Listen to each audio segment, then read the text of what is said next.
हर हर महादेव। हरतालिका तीज व्रत कथा।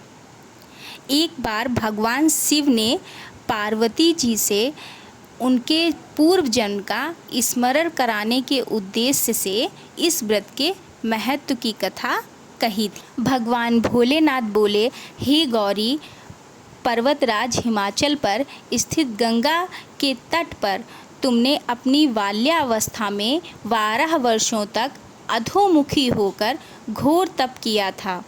इतनी अवधि तुमने अन्न ना खाकर पेड़ों के सूखे पत्ते चबाकर व्यतीत किए।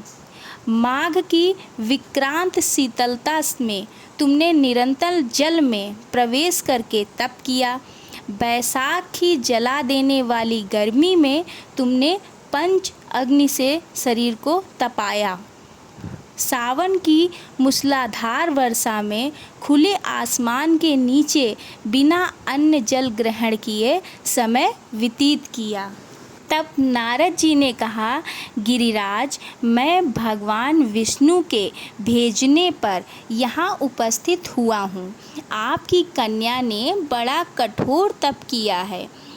इससे प्रसन्न होकर वे आपकी सुपुत्री से विवाह करना चाहते हैं। इस संदर्भ में आपकी क्या राय है, मैं जानना चाहता हूँ। नारद जी की यह बात सुनकर गिरिराज बहुत ही खुश हुए और वो कहने लगे कि अगर खुद भगवान विष्णु श्रीमन नारायण हमारी कन्या से विवाह करना चाहते हैं, अर्थात हमारी कन्या का वरण करना चाहते हैं, तो भला मुझे क्या आपत्ति होगी। वो तो साक्षात ब्रह्मा हैं। हे महर्षि, यह तो हर पिता की इच्छा होती है कि उसकी पुत्री सुख संपदा से युक्त पति के घर की लक्ष्मी बने। पिता की सार्थकता इसी में है कि पति के घर जाकर उसकी पुत्री पिता के घर से अधिक खुश रहे। ये बात जब नारद जी से गिरिराज जी ने कही तो नारद जी खुश होकर तुरंत भगवान विष्णु के पास पहुंच गए और उन्होंने भगवान श्रीमन नारायण से ये समाचार सुनाया कि आपका विवाह निश्चित है। मगर जब ये बात माता पार्वती के कानों में पड़ी तो फिर माता पार्वती बहुत दुखी हुई और उनके इस दुख का कोई भी ठिकाना नहीं था। तब तुम्हारी एक सखी ने तुम्हारी मनोदशा को समझ लिया और उसने कहा कि सखी, तुम्हें क्या हुआ है, तुम इतनी विचलित क्यों हो। तो माता पार्वती ने अपनी सखी से कहा कि मैंने अपने सच्चे हृदय से भगवान भोलेनाथ का वरण कर लिया है, किंतु मेरे पिता ने मेरा विवाह भगवान विष्णु श्रीमन नारायण से निश्चित कर दिया है। तो इस कारण ही मैं बहुत धर्म संकट में पड़ी हूँ। मैं या तो प्राण को त्याग दूँ या फिर श्रीमन नारायण से विवाह करूँ तुम्हारे। लेकिन माता पार्वती की सखी बहुत ही समझदार थी। उसने कहा कि सखी, प्राण त्यागने का इसमें कारण ही क्या है। संकट के मौके पर धैर्य से काम लेना चाहिए। नारी के जीवन की सार्थकता इसी में है कि पति रूप में हृदय से जिसे एक बार स्वीकार कर लिया जाए, जीवन पर्यंत उसी से निर्वाह करे। सच्ची आस्था और एक निष्ठा के समक्ष तो ईश्वर को भी समर्पण करना पड़ता है। मैं तुम्हें घनघोर जंगल में ले जाना चाहती हूँ, जो साधना स्थलीय भी हो और जहाँ तुम्हारे पिता तुम्हें खोज भी ना पाएं। वहाँ तुम साधना में लीन हो जाना। मुझे विश्वास है कि ईश्वर अवश्य ही तुम्हारी सहायता करेंगे। तुमने अपनी सखी की बात मान ली और तुमने वैसा ही किया।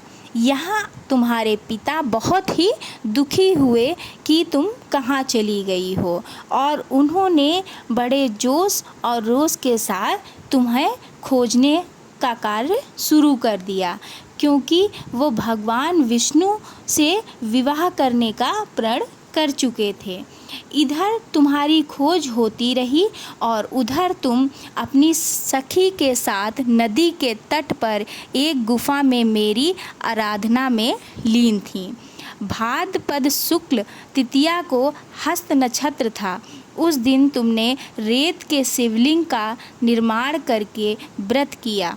रात भर मेरी स्तुति के गीत गाकर जागी।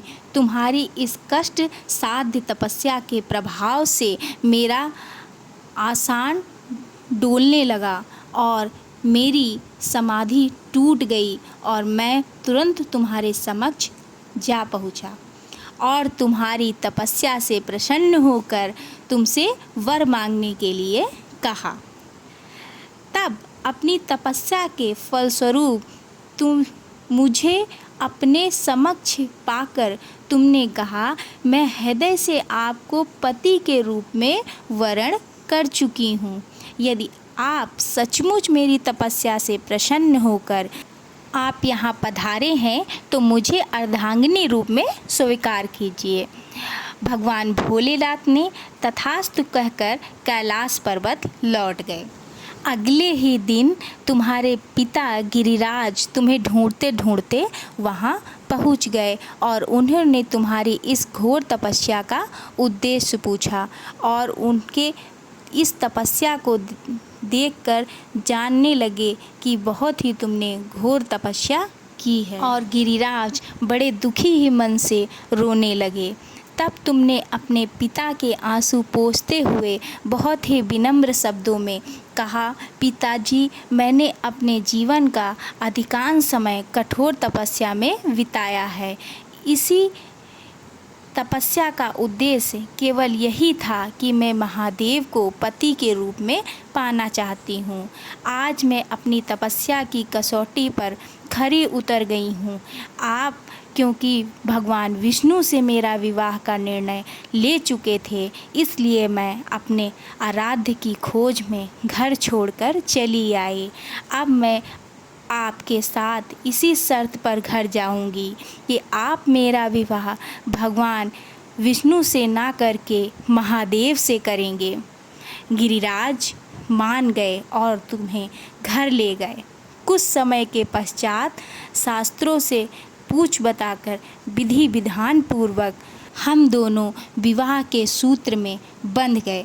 हे पार्वती, भाद्रपद की शुक्ल तृतीया को तुमने मेरी आराधना करके जो मेरा व्रत किया था, उसी के फलस्वरूप मेरा तुमसे विवाह हो सका।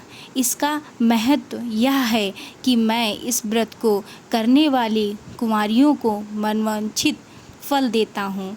इसलिए सौभाग्य की इच्छा करने वाली प्रत्येक युवती को यह व्रत पूरी एक निष्ठा और आस्था के साथ करना चाहिए।